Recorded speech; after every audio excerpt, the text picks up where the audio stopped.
would like to introduce Dr. Sam Rahbar. He is a leading integrative gastroenterologist in Los Angeles, California.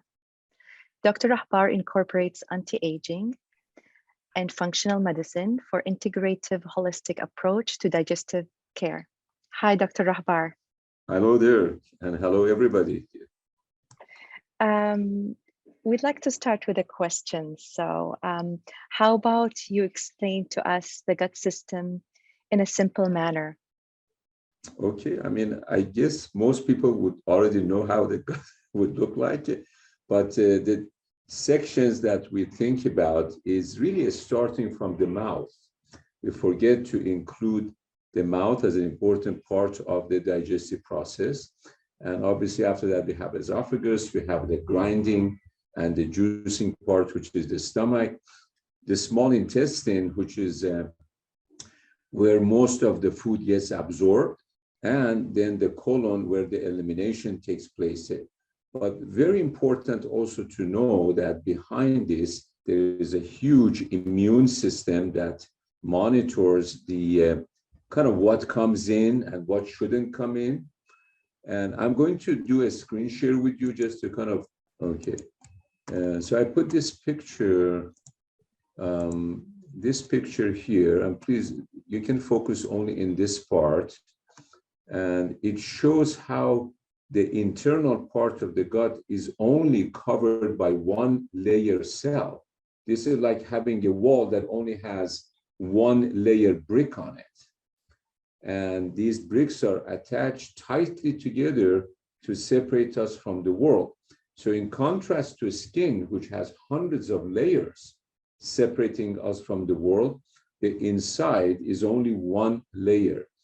And the immune system is sitting right behind it, and it keeps things out, but it's a constant stage of monitoring. And we'll come back and talk about this, but when things are broken, the immune system goes crazy, and then it's going to produce a variety of inflammatory problems. So thinking about the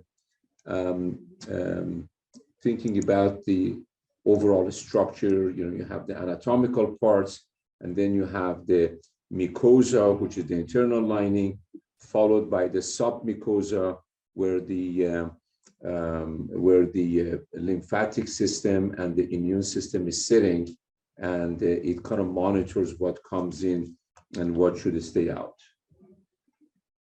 That brings me to my second question. Why is the gut health important? Maybe you can, you have elaborated a bit on the immune system, but maybe you want to add something else? Yes, of course. So they say that at least like 70% of the immune system is sitting behind the gut. So even though years ago, maybe there wasn't that much attention on this hidden organ, now we know that it's probably one of the most important structures in the body. And anything that goes wrong in the body, somehow it gets the intestinal lining and intestinal tract involved. So we need to think about it as like your second brain, and our first brain actually communicates with the gut, which brings the brain-gut axis discussions. But the gut can be looked at as the second brain. And it's really fascinating as how it works. And if you think about it, the majority of what it does is an automatic, is a completely automatic system, because once the food goes down, after 1 inch, we have no more control. Okay, the whole thing is running is an automated system, if you will. Fascinating. I'm always fascinated with the connection, the brain-gut connection. So I wanted to touch on the leaky gut. Yes, leaky gut. Okay. So the term leaky gut, which is previously was a term that was kind of tabooed, like you couldn't really use it at universities and other places, but it really means increased intestinal permeability. And that's the scientific term for it. And it has gotten more and more attention in the standard literature and the major journals that are coming out. I give you an example of this is Crohn's disease, okay? But that's the article I was referring to. But look, this just came out very recently, and looking at the role of early injury to the small intestine contributing to formation of Crohn's. And here, if you look, and talks about failure of mucosal defense as an early event in this term is creation of intestinal inflammation in Crohn's disease. And here the picture shows you those cells that I just showed you in the other picture, the bricks. You can see how these are basically damaged, and that will lead to bacteria coming into the body, and the body kind of grabs them but cannot completely eliminate them, and that causes a dysregulation of the immune system. So you can see this concept of leaky gut or damage to the intestinal lining. It's now becoming in the mainstream journals, and they even talk about it in Crohn's disease. Now, here, if you look, you can see a little bit better. This is another example where celiac disease was used, and you can see the tight junctions are broken. These are proteins that keep here.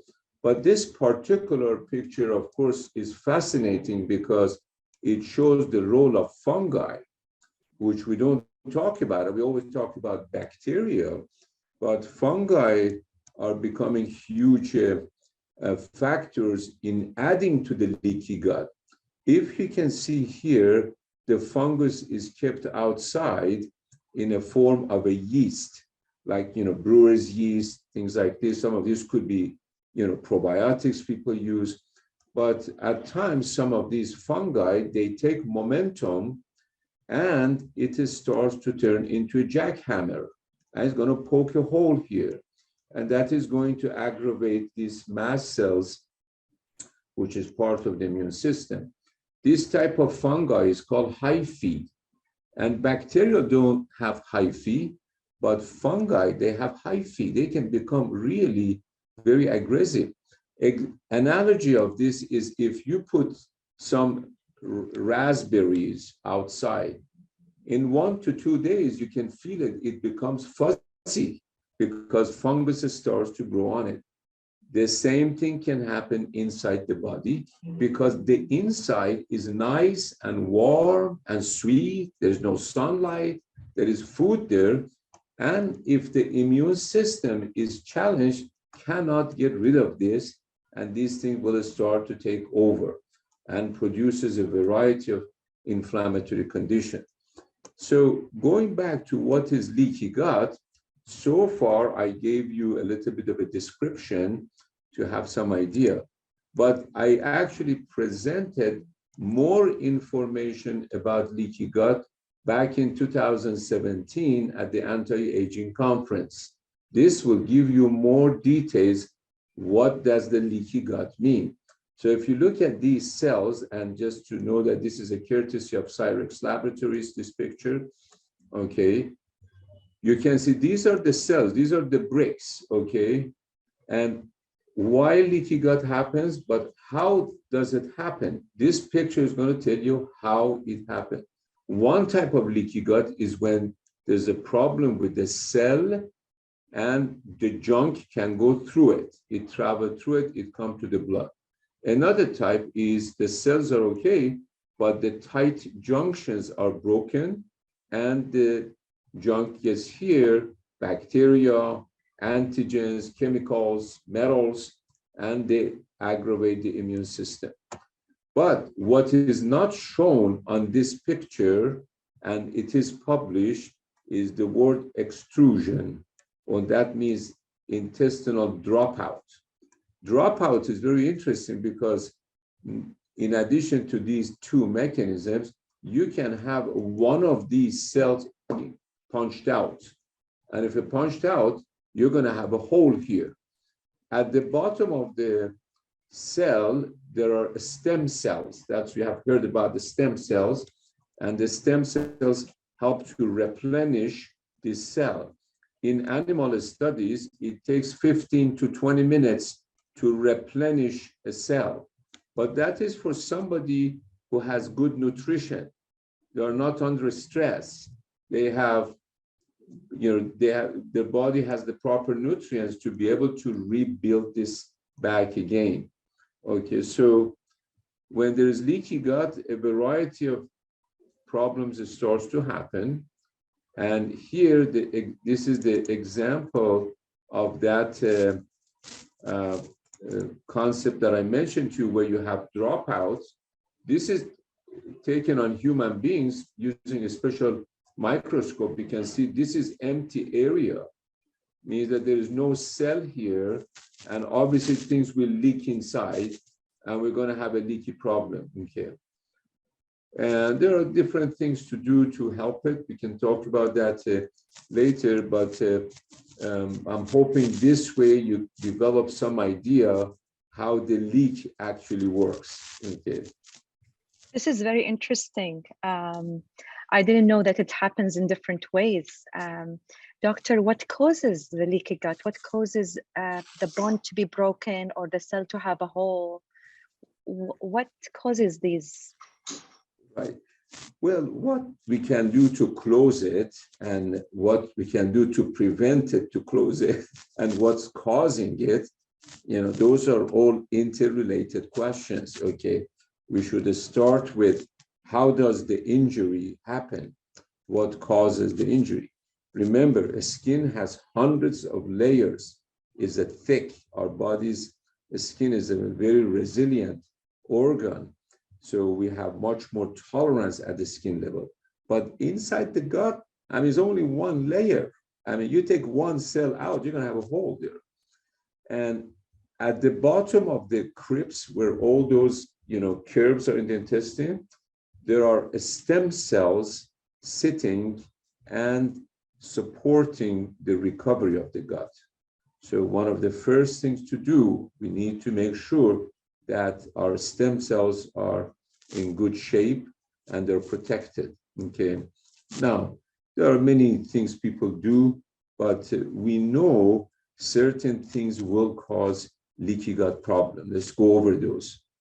So the way to think about it is that, okay, what is my mindset? Okay. And how do I eat? What do I eat? And what's in my food as far as the chemicals? Okay. So if somebody has, suboptimal eating habits, for example, maybe eating too much, too late, too fast, eating before bedtime, having a lot of sweets, sugars, carbs, high fructose corn syrup, okay, processed foods, these things, they will start to change the microbiome, the balance of the bacteria and the fungi that's is in there. Obviously, most of us know that sugary stuff, they increase fungi. Now, if we are healthy, maybe our body can handle it, but there are times that it doesn't work that way. For example, some years ago, not here, but more so in the Europe, they did studies in human beings, and they kind of challenged them and said, look, tell me about all your bad memories, or let me put your hands in cold water. Let me stress you. And by stressing individual momentarily, they did pass tubes from the mouth into the intestine, and they took the juice out. They did the juice when somebody was relaxed. Then a little bit later, when they stressed them, they took the juice again, okay? And the juice was not the same. It had a lot more inflammatory chemicals in it. And we know that, based on the literature, that leaky problem can happen very fast, sometimes in a matter of minutes. It can happen if somebody's under a lot of stress, they may start to have this here. So one of the things we need to think about is, what is the mindset? How do I perceive a stress?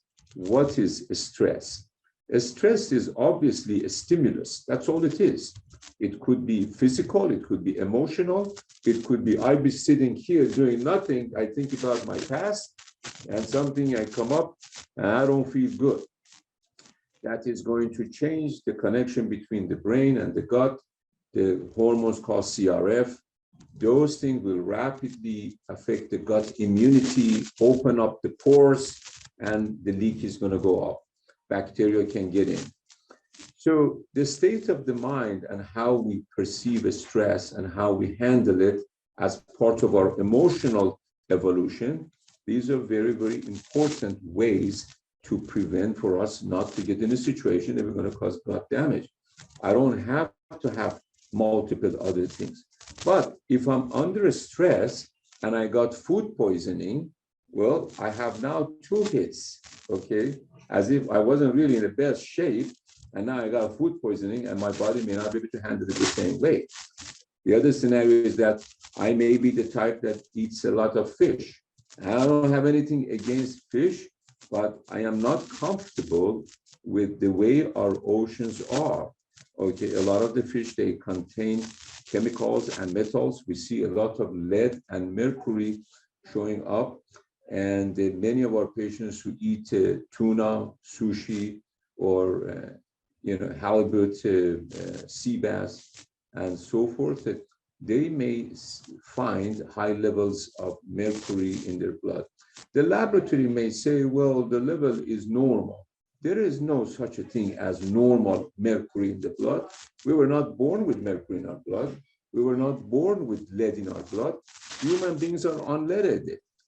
I mean, pun intended, but these metals, as they travel through the gut, they actually alter the microbiome. And fungi, they love these metals because when the metals stick to those fungal elements, the body will have more difficulty cleaning it up.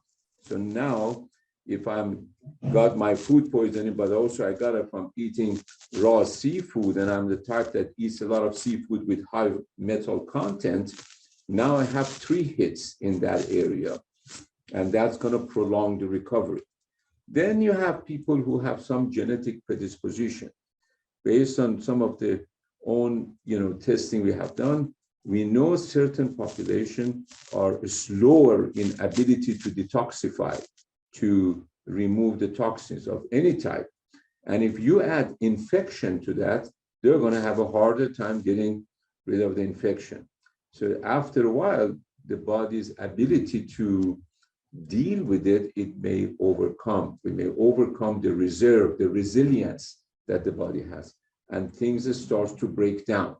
And that's how the early Crohn's disease happens, for example.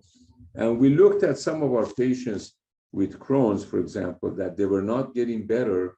And we found that some of these people had high levels of mold toxins in their urine showing up. Well, would mold toxin cause Crohn's disease? Well, you're not going to find a classical textbooks to see that. But as a scientist, as a physician, I am an observer. If I observe something over hundreds of patients, I cannot just ignore it, whether it's published or not. So it is something, obviously, we have a lot of interest, and just for the information of the audience, okay, we are working on a protocol to see if we can formally study this as a research for publication, to see if there is actually correlation with the presence of chemicals and toxins of mold with the digestive symptoms and just digestive conditions. It has never been done to significant degree, but this is something we are looking into it. So when we look at the cause of leaky gut, we have the metals, we have chemicals, we have the stress, we have the sugars, we have processed food, and our eating habits, our mindset, all of those things come into the picture. And then we have infections. If somebody gets food poisoning, there is about 10% chance that after that, they may not completely recover. 1 out of 10 chance that after a food poisoning, they may not completely recover. It means that the infection is gone, But whatever happened to the gut is not back to where it was. It somehow affects the neurological system in a way that the body's ability to clean itself, to move things along, it becomes a little bit slow. They kind of lose some of these nerves. They call them the interstitial cells of Cajal. And Cajal was a guy from Spain, a pathologist, that over 100 years ago, he described these cells on his anatomical descriptions. A very, very interesting thing. But if we lose these valuable, they're like transmitters, like electronic transmitters. If we lose them, the gut may not have the same type of movement. And if it doesn't clean itself, bacteria can start to grow, and we may get what we call a small intestine bacterial overgrowth, or SIBO. I mean, of course, we have treatment for it. But back almost 20 years ago, when I started to treat SIBO, it was relatively easy. You give people a course of, antibiotic or a special antibiotic or herbs, it goes away. Now is much harder, as if the one that is easy to treat, it's rare that I come across somebody, oh, let's take this course, it goes away. No, it wants to keep coming back. And then we need to also think about the interaction with the fungi, because those fungi, these bugs, they are not separate departments. They kind of help each other. And fungi, particularly when they turn into hyphae, the one that I showed you with the arms, it pokes holes into the gut. And this is what I call cracks in the wall. You create cracks in the wall, these bugs are going to travel through them. The bacteria is smaller, and they're going to find a little home there. Of course, it's going to be harder to treat it. And occasionally, when we want to treat somebody, we need to not only treat the bacteria, but we also have to think about how to treat the fungi. So we can go from there. Okay. I feel I talked a lot. So that's amazing. Fascinating information, actually. Never know that there are many causes to leaky gut. My question is, how would someone know, or what are the symptoms they should watch for knowing that they have leaky gut? Of course, they don't want to wait until they get Crohn's disease, but what symptoms you would say they should watch for? First of all, that's a great question, by the way. First of all, just for you to know, there is really no easy test for leaky gut. Okay, there is one test that is used in literature, which is really a very old test, where they give you two types of sugar, and one of them goes through the cell, one of them goes in between the cell. It's called the lactulose mannitol, test. Is still the one that is used as standard, okay, from a testing model. So some laboratories, they have come up with some alternative ways to look at it. But when you listen to a patient, can you suspect leaky gut? Well, first of all, it's important to know that when you look at symptoms, there are about 10 digestive symptoms. Pain, bloating, gas, diarrhea, constipation, nausea, vomiting, I'm bleeding, and like I can't eat. I mean, about 10 symptoms. The number of diseases inside is over 300. But then, so there's a lot of overlap. You can have disease A and B and C, all of them going on at the same time. But when you think about leaky gut, there is a little bit more of component of inflammation going on. Like some of my patients may have issues with, acne, or may have issues with rashes and hives and itching, and problems with histamine and food intolerance. Most of these symptoms will tell me that there is probably leaky gut going on. Whether the test shows it or not, I don't care. I mean, you got to listen to the story. Sometimes the story will tell you if it's there or not. We don't really always have a test to easily perform. And that's why in traditional medical model, I can tell you, I'm not aware of any of the traditional GIs that they order a test for leaky gut. It's not, let alone, it's probably not a term that is commonly used. Okay. But I think the era is changing. We do need to learn more about it. But certain symptoms particularly are more systemic symptoms.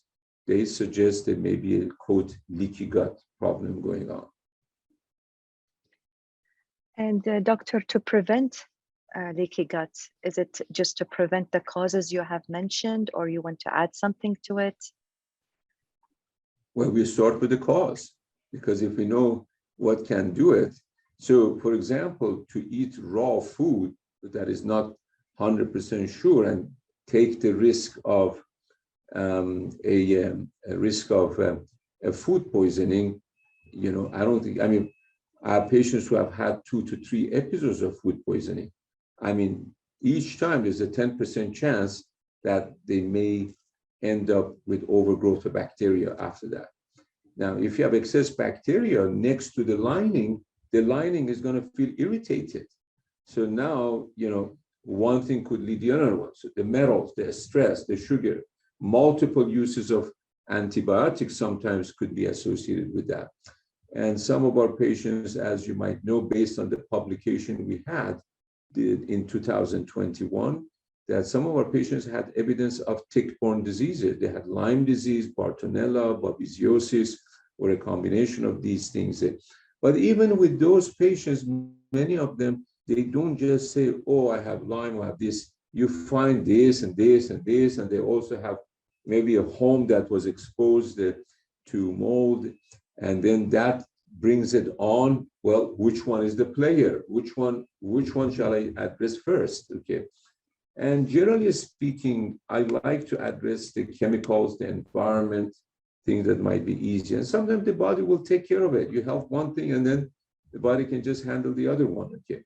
So the best way to think about prevention is to have some idea about the causation, and then don't do the wrong things. Like, you know, I personally do not trust all the fish I eat now, not 15 years ago, but I just don't. So you got to be very careful. You know, some people become more vegan, they become vegetarian. Well, you know, you can say I'm eating organic, but with more plant-based food, unfortunately, we also see plant chemicals that they put there. Glyphosate is a lot of it showing up. And another part, which is really sad to talk about, it is the issue of plastics. Even classical journals, they are not talking about plastic particles coming into the stool sample, the poop, showing these particles, and they think this might have something to do with even creation of Crohn's. And I think there was another article about Crohn's and finding plastics in the people's poop, more so than you see in the population. But I'm also talking about chemicals that are not in particles, like bisphenol A, the BPA, and these are huge disruptors of the microbiome and the hormone system. And if you look at the studies done through Canada, not so much here in the US, but in Canada, they show that in children, obesity and presence of the BPA may be associated. What we have seen is that the more a person comes with complexity, more symptoms, harder to control, I can bet on that. If I flip a coin, I'm going to say, I'm going to bet that I'm going to find more chemicals, more stuff coming in if I do a good urine sample on that person. Okay. Yeah, I agree. From my personal experience, I mean, when we did the testing, there was a lot of toxins and mold, and you looked at the holistic way, which I really like. So if someone has leaky gut, how would you treat the leaky gut? What's the cure? Well, again, we go back and say, look, if you're stressed and you have difficulty dealing with that, well, work with a therapist, read a book. You got to get your mindset. And as a general principle, is important to remain a positive human being. The world, it will challenge us every day. Okay, there's nothing you can listen on the news or anything would be good. We're constantly bombarded with negative energy, and you know, I think it's our own responsibility to keep our positive energy. We need to learn how to do that. Like, I have my own ways to do it. There's certain things that I do to be able to keep that. Otherwise, I won't be able to take care of other people. Okay. And I hope my patients will also focus on that, what I call emotional resilience, okay, that they can tolerate some of that negative energy that comes towards them. The second thing, which I think is very important in recovery, is good sleep. You don't want to sleep well, we have a problem. I don't care whether we have to hire an anesthesiologist to put next to the bed, or you have to, I mean, people need to sleep to be. The third thing, which I think is very important, is to avoid eating and perhaps even drinking, in the 2 to 3 hours before to bed. It's very, very important measure as found in our patients. Additionally, it's important to eat slowly, okay, and to chew well, to be in touch with the food that is provided to us, and to, try to masticate adequately, to be able to start the digestive process right from there by breaking down the particles and the molecules. People who eat fast, they might experience more allergic type symptoms, just a personal experience. Never see it in the books, but I heard about it. I was skeptical, but the more I listen to my patients' story, I think it is a reality. The other thing is the role of alcohol. Alcohol is a toxin. The body handles it, have fun with it, but in excessive amount, it could be a huge problem. For somebody who has an issue with yeast, like recurrent vaginal yeast problems, or toenails, or my hair has dandruff, or have, skin rashes on, that are consistent with fungi, a glass of wine could be extremely detrimental because there is fungi already in the product. Okay. Not only there's alcohol, there's sugar and fructose, but there's also is actually a fungal fermented product.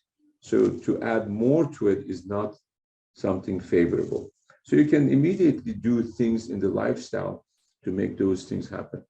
And I don't think it is a good idea to eat, raw fish. Okay, and you got to also look for those fish that would have less chance of having a heavy metal load. The smaller fish would be probably healthier. Like shrimp and sardines are good, but some people may be allergic to those. Salmon is maybe the wild Alaskan or wild salmon might be better, but maybe 20 years from now, even they may be contaminated. I think you have to make some selections and see what best fits you and use some level of moderation. Now, if somebody is loaded with chemicals, they may want to avoid those for a while. If they're not so bad, maybe they can just reduce it, and those would help. I definitely, at a personal level, I would not do, sushi and tuna. Okay, and I know some people will laugh at me. I know a lot of young people, my kids, all want to have these things, but from a health point of view, it might not be ideal. Okay. And the rest of it is basically identifying what's going on in the gut. If we are dealing with a chemical exposure, well, let's learn to reduce the source. We don't know always enough about them, but we have to have a starting point. If there is high consumption of carbohydrates and processed food and barbecued meat and kebab, which is commonly used in Middle East, I mean, this is probably not the best thing for a leaky gut problem. Okay. And if there's evidence of infections, then maybe we'll target that one. If there is evidence of fungi, I would definitely want to target that, because that is like a jackhammer and it's going to set the stage up for something else. Okay. So, I mean, those would be the principles of doing it. Then you come to replenishment. That means that as you do this, you want to say, well, if there are nutritional deficiencies, you got to put it back in. Amino acids, like if somebody can't process meat, well, we can give them amino acids. Okay, those are easier to do. We can give them some of the trace elements, such as zinc, that is commonly used in the gut, scenario. Selenium sometimes help with immunity and as an antioxidant. And even though I would say, well, maybe we should refrain from eating some of the fish, but we do need omega-3 for our eyes, skin, for our brain, for everything, for the gut itself is part of the leaky gut treatment. And then there are certain things you do with the leaky gut. For example, I like a lot of times amino acids such as lysine, even what the muscle builders use, creatine, sometimes it has been used there, glutamine, zinc, omega-3, berberine, lipoic acid, all of these things, they have been described that being beneficial in this type of scenario. I don't usually have a one formula. I kind of have to kind of feel somebody's situation out, but we come to that. We replace what might be missing. If there's an enzyme deficiency, we may want to replace the enzymes. If there's immune globulin deficiency, the gut has immune globulin, which is like the mother's milk without the milk in it. And if that is low, you got to put immune globulin in. And that is one of those things that has been shown to have actually a repair effect. This is one that actually has been published that may actually help with the repair of those tight junctions, okay? And again, if you deal with infections, the fungi, the bacteria, you're going to clean that one up as part of this and hope for the best and see what happens. It's always good to be a little thankful and see what happens next. Yeah, so would you say that you have explained many lifestyle changes that can help recover leaky gut, which are amazing. Would you say people should follow that first and then see how they feel, and then go to a doctor and assess if they need to do extra tests and maybe look at their fungi level, bacteria, and so on, or they should do all at once? No, I mean, I believe in keep it simple. Kids, whether one should see a doctor or not see a doctor immediately, it really depends on the magnitude of the illness. If somebody feels, the symptoms are minor, but otherwise the energy is good, the sleep is good, they may start with simple measures. Okay, avoid eating, highly, cooked or barbecued or charred food, and start with simple things. You make the life simple, and if the sensation improves, hallelujah. Okay, I have to tell you, most of my patients who come to me, they're very smart. I mean, people come educated. It's not like, oh, somebody walked in, they don't know. I mean, I get people, I got to have something a little extra to offer them, because they probably can write their own book by the time they get to me. But it is good to start with simple things if the symptoms are minor, but I wouldn't also ignore the possibility that if things are not getting better, to just let it sit there, because chronic inflammation is not a stable scenario. I mean, it's like a little fire, it's just going to grow. And, sometimes it adds to Alzheimer's, brain issues, memory loss, coronary disease, there are prices to pay down the line, as when you look at it.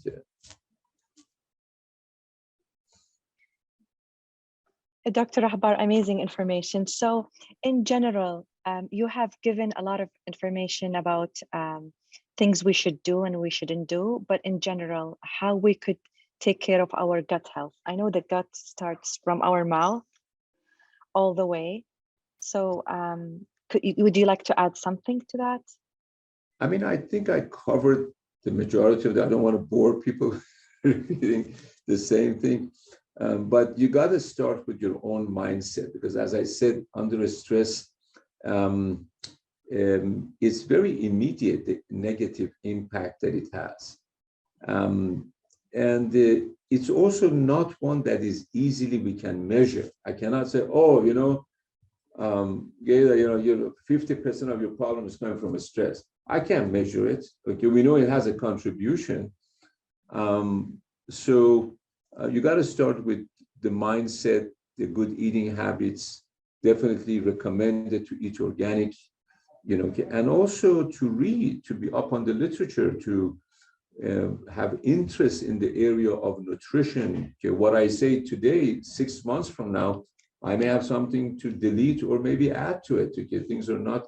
I mean, I can tell you 3 or 4 years ago, we would not be talking about mold toxins. And I have to tell you that right now, for susceptible people, I think the exposure to toxins of mold, if they lived in a place that was humid and it was moldy, is a huge burden to the body because it suppresses the immune system and they start to develop fungi in the gut and the body can't get rid of it. Now you add a little stress and alcohol and mercury to it. Now there's a whole hodgepodge going on. Knowledge, being informed, being in touch, that's all important. So I have a side question. It's about bowel movements, how regular they should be, and if somebody has a chronic constipation, what are the causes and cures for that? Right, that would be a little bit separate than the leaky gut, because most people with the leaky gut, they probably don't just have a constipation problem, but it can happen in conjunction with everything else going on. But constipation is a long discussion of its own. However, to classify it, we can say maybe the intestines are not moving. You have a so-called a slow transit constipation. Or there may be an issue with the exit, we call outlet constipation, or pelvic floor, dyssynergia. And some patients have the pelvic floor muscles not talking with the colon properly, and that coordination has been affected. This is an area we have had a lot of interest in it. And it is also possible that if the door is closed and it's not working properly, the defecation is an issue, the colon may start to say, well, you know what? I can't get things out. Let me just start to stretch. And after a while, it gets stretched. Well, the more stretched becomes, the thinner it becomes, there's less pushability. Now, one problem led to another one. And so if there is a problem with the constipation that is not, responding to eating well and hydration and taking some fiber and magnesium, it may be a pelvic floor dysfunction, something we call an outlet obstruction.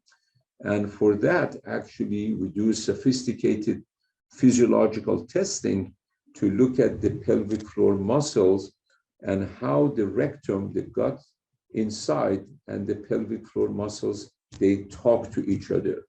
And we have seen all types of abnormalities in this type of scenario. Based on the literature, we know that this harmony comes from the brain, okay? They don't know why, but many of our patients, for example, we found that either they had the chemical issues, some of them had the stress, but some people, they were not necessarily stressed, but they had evidence of Lyme disease or some other infection that may fiddle around with the neurological system. Okay.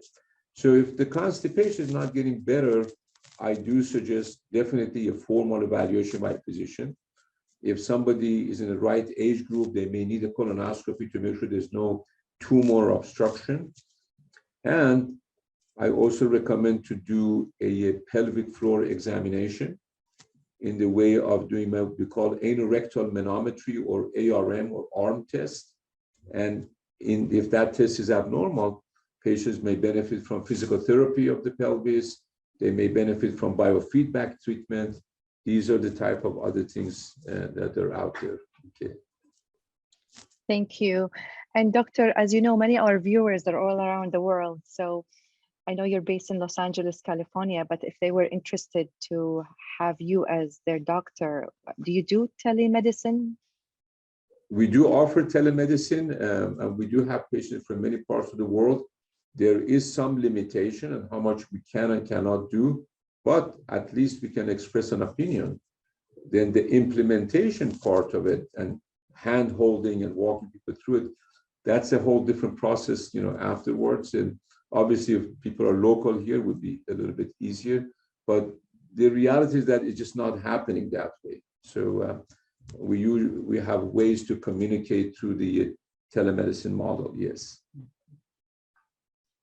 Great. Thank you for having you today, doctor. Thank you. I feel very honored that you invited me, Kev. And hopefully the information will be helpful for some people out there. Okay. Thank you.